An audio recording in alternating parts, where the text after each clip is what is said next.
வணக்கம். மாலை முரசு செய்திகளை விரிவாக பார்ப்பதற்கு முன் தலைப்புச் செய்திகள். ஒருங்கிணைந்த கல்வி திட்டத்தின் கீழ் தமிழ்நாட்டிற்கு வழங்க வேண்டிய நிலுவைத் தொகையை உடனடியாக விடுவிக்க வேண்டும். பிரதமர் நரேந்திர மோடிக்கு முதலமைச்சர் மு க ஸ்டாலின் கடிதம்.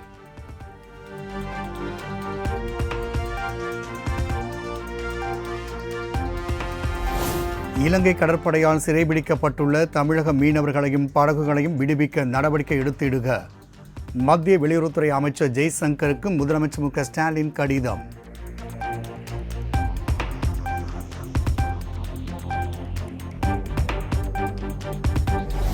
அமெரிக்காவில் இருந்தாலும் தாய் வீடான தமிழ்நாடு பற்றியே தான் சிந்திப்பேன். அந்நிய முதலீடுகளை ஈர்க்க இன்று இரவு வெளிநாடு செல்லும் முதலமைச்சர் மு க ஸ்டாலின் திமுக தொண்டர்களுக்கு கடிதம்.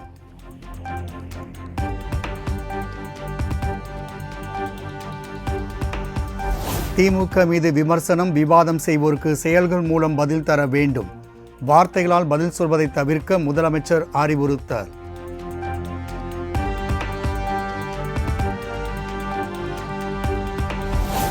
சென்னை மெரினாவில் உள்ள அண்ணா, கருணாநிதி நினைவிடங்களில் முதலமைச்சர் மு க ஸ்டாலின் மரியாதை. முதலீடுகளை ஈர்க்க இன்று அமெரிக்கா செல்ல உள்ள நிலையில் மரியாதை.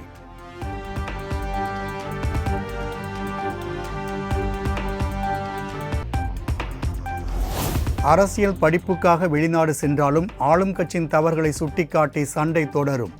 பாஜக மாநில தலைவர் அண்ணாமலை திட்டவட்டம்.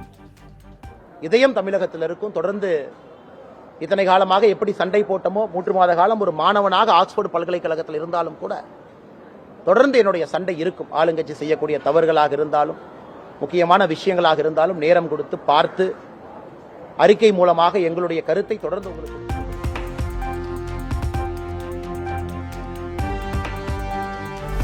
அண்ணாமலை பாஜக மாநில தலைவர் அல்ல, கார்ப்பரேட் மேனேஜர் என முன்னாள் அமைச்சர் ஜெயக்குமார் விமர்சனம். மின்மினி பூச்சி, விட்டில் பூச்சி எனவும் காட்டம். இழிவுபடுத்த சொன்னால் இந்த விட்டில் பூச்சி எல்லாம் இந்த கடைசி காலத்தில் என்ன ஆகுனா, இந்த பல்பு பெரிய அளவுக்கு பிரகாசம் எரியும், அப்புறம் பார்த்தா டப்புன்னு ஃபியூஸ் போயிடும். அந்த மாதிரி ஃபியூஸ் போன அண்ணாமலையாக தான்.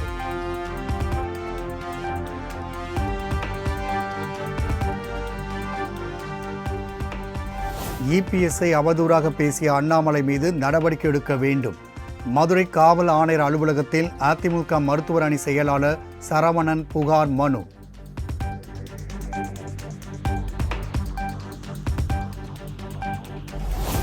எடப்பாடி பழனிசாமி மீதான விமர்சனத்தில் இருந்து பின்வாங்க மாட்டேன். பாஜக மாநில தலைவர் அண்ணாமலை உறுதி. எடப்பாடி அண்ணன் மீது வைத்த விமர்சனம் 100% என்னை பொறுத்தவரை சரி. அதில் ஒரு பாயிண்ட் நான் பின்னாடி போக மாட்டேனா. நீங்கள்லாம் அப்படியே சொல்லலாம். டெய்லி ஒரு முன்னாள் அமைச்சர் வந்து என்னை திட்டலாம், தற்குறின்னு சொல்லலாம், படிப்புக்கு போனா கொச்சைப்படுத்தலாம். நான் செய்யக்கூடிய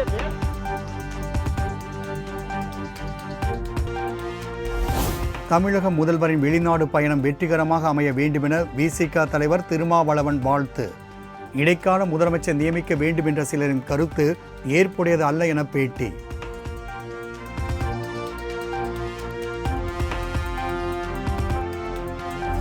புதிய கல்விக் கொள்கை அமுல்படுத்தாததை காரணம் காட்டி தமிழகத்திற்கான கல்வி நிதியை நிறுத்தி வைப்பதா? மத்திய அரசுக்கு பாமக தலைவர் அன்புமணி கேள்வி.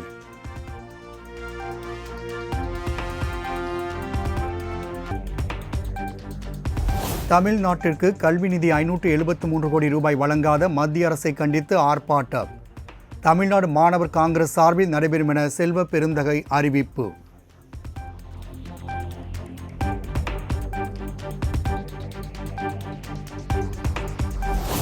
நடிகர் விஜயின் தமிழக வெற்றி கழக கொடியில் உள்ள யானை அகற்ற வலியுறுத்தல். மாநில பகுஜன் சமாஜ் கட்சி சார்பில் தமிழக தலைமை தேர்தல் அதிகாரி சத்யபிரதா சாகுவிடம் புகார் மனு.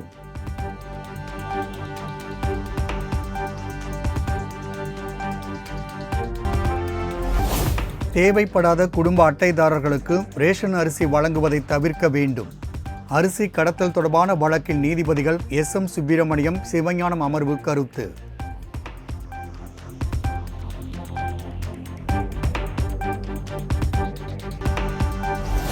நிதி நிறுவன மோசடி வழக்கில் தேவநாதனை 7 நாட்கள் காவலில் எடுத்து விசாரிக்க பொருளாதார குற்றப்பிரிவுக்கு அனுமதி.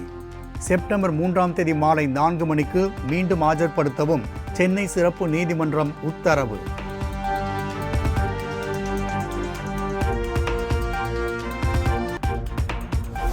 பூவிருந்தவள்ளி அருகே 10 டன் குட்கா உள்ளிட்ட போதைப் பொருட்கள் பறிமுதல். கண்டெய்னர் லாரியில் கடத்தி வந்தபோது போலீசார் சோதனையில் சிக்கியது.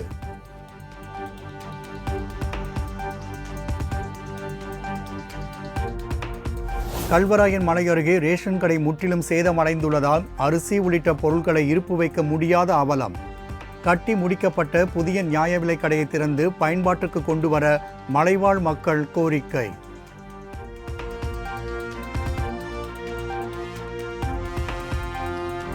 தமிழ்நாட்டில் 90% எம்சாண்ட் தரமில்லாமல் விநியோகம். சேலத்தில் மணல் லாரி உரிமையாளர்கள் சங்கத்தினர் குற்றச்சாட்டு. ஐயா 90 விழுக்காடு கிடையாதுயா. நான் தயவு செய்து சொல்றேன், 90 விழுக்காடு கிடையாதுயா. நான் நிரூபிக்க சொன்னாக்கா உங்களுக்கு நிரூபிக்கிறேன். நான் உங்களுக்கு அதை எடுத்துன்னு நான் உங்களுக்கு எப்படி தண்ணியில அதை பண்ணா ஒரு டெமான்ஸ்ட்ரேஷன் பண்ணி காட்டுறேன்.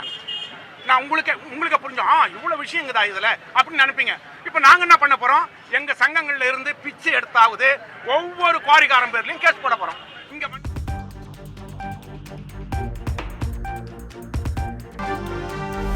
விநாயகர் சதுர்த்தியை ஒட்டி தூத்துக்குடி முத்தையாபுரத்தில் சிலை தயாரிக்கும் பணிகள் தீவிரம். மும்பையில் வைக்கப்படும் சிலைகள் போன்ற வடிவங்களில் தயாரிக்கப்படும் விநாயகர் சிலைகளை வாங்க மக்கள் ஆர்வம்.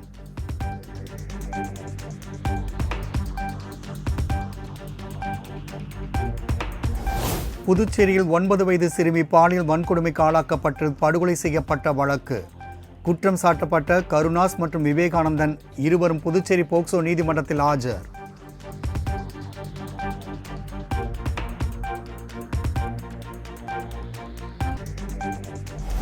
ரஷ்ய அதிபர் புதினுடன் தொலைபேசி வாயிலாக பிரதமர் மோடி பேச்சு. ரஷ்யா யுக்ரைன் போர் பற்றிய தனது கருத்துக்கள் நிலைப்பாட்டை பகிர்ந்து கொண்டதாக பதிவு.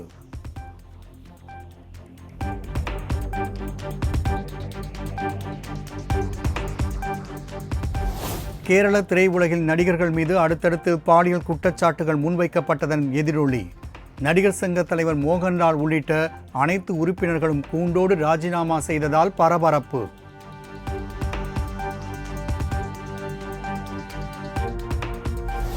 மலையாள திரையுலகில் தொடரும் பாலியல் புகார்கள் குறித்த கேள்வியால் சுரேஷ் கோபி ஆத்திரம். பாலியல் குற்றச்சாட்டுகள் குறித்து நீதிமன்றம் முடிவெடுக்கும், நீங்கள் ஏன் கேட்கிறீர்கள் என காட்டம். ചോര കൂടി മാത്രമല്ല, നിങ്ങളൊരു സമൂഹത്തിന്റെ മാനസികാവസ്ഥയെ നിങ്ങൾ വഴിതെറ്റിച്ചു വിടുകയാണ്. പരാതി ആരോപണത്തിന്റെ രൂപത്തിലാണ് നിൽക്കുന്നത്. നിങ്ങൾ ആരോടാ സംസാരിക്കുന്നത്? നിങ്ങൾ ജനങ്ങളോട് എന്താണ് പറയുന്നത്? നിങ്ങൾ കോടതിയാണോ? അല്ലല്ലോ, കോടതി തീരുമാനിക്കും.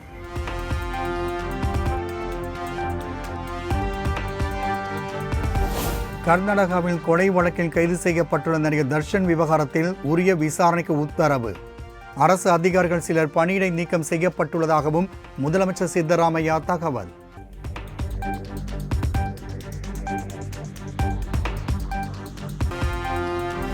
இருபது ஓவர் மகளிர் உலகக்கோப்பை கிரிக்கெட் போட்டிக்கான இந்திய அணி அறிவிப்பு. கேப்டன் ஹர்மன்பிரீத் தலைமையிலான இந்திய அணியில் தமிழ்நாட்டை சேர்ந்த ஹேமலதாவுக்கு இடம்.